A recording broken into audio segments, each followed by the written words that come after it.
Sugar-free maple syrup is essentially water, sweetener, and xanthan gum. So in today's video, we will be making maple syrup that is cheaper, more flavorful, and ridiculously simple to make. Oh, and I'll also show you how to effortlessly make another flavor of syrup as well with just one additional ingredient. So I encourage you to stay with me until the very end. Let's get into it. Grab a high-sided container and add 500 grams water, 15 grams maple extract, 8 grams imitation vanilla, and 25 grams brown sugar swerve. Now, me being me, I wanted to make the best 0-calorie maple syrup on the planet. The problem is there is a plethora of maple extracts out there. So I did what I do best, bought a bunch of maple extracts along with real maple syrup and sugar-free Miss Buttersworth. I then made some French toast, put a blindfold on, and went on a taste test mission.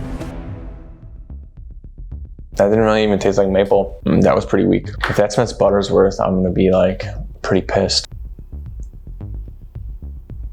That one was pretty fire. Tastes a good amount of maple. That was very good. That tastes like the real maple syrup, if I had to guess. It almost tasted like tree, coming straight from the maple bark of the oats or the oaks.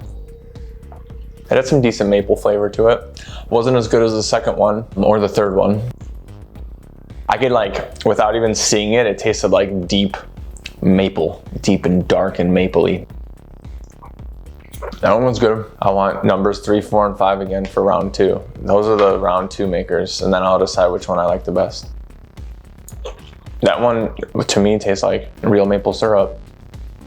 Oh, never mind, that's real maple syrup I never got down. Pretty close. Very good.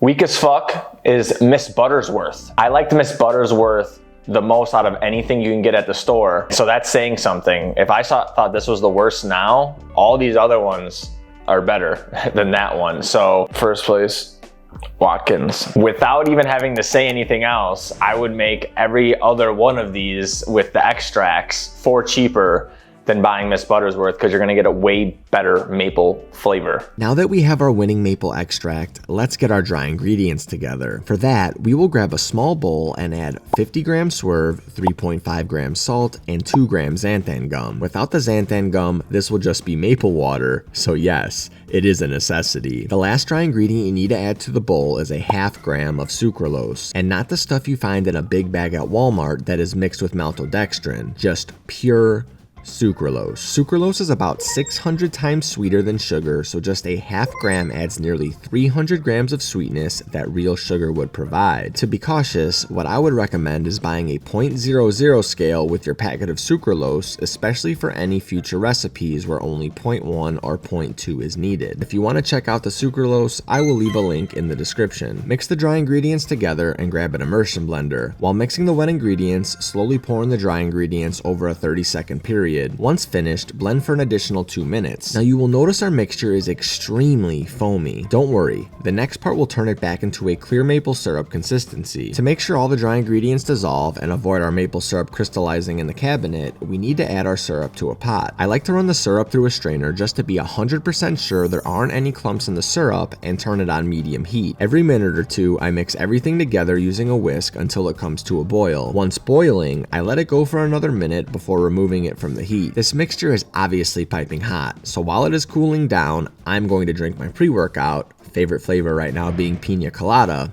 and head to the gym. When I get back, the syrup has cooled down and all the foam has risen to the top. You don't technically need to get rid of it, but for the best consistency and aesthetics, I would skim the top of the foam and discard it. Then grab a container to store it in. If you have an old Miss Buttersworth bottle, that would work perfectly. Just grab a funnel and pour it in. You may notice this isn't as dark as maple syrup because I didn't add any coloring to the recipe. Rest assured, it will still taste just like maple syrup. If you want that darker brown color, I suggest you buy the Adams extract, which comes in a deep caramel color. For every 30 grams of syrup, we are looking at a total of 1 calorie, which is Walden Farms levels of low. But the issue you now have is that you need a great pancake or waffle recipe to add this syrup to. My cookbook includes the fluffiest, best tasting protein pancakes I have ever had, along with over 120 other recipes, but I will show you the secret to making them if you click this video here. And if you prefer a buttery maple syrup, add 1 gram of butter extract to your wet ingredients or after your syrup is cooled.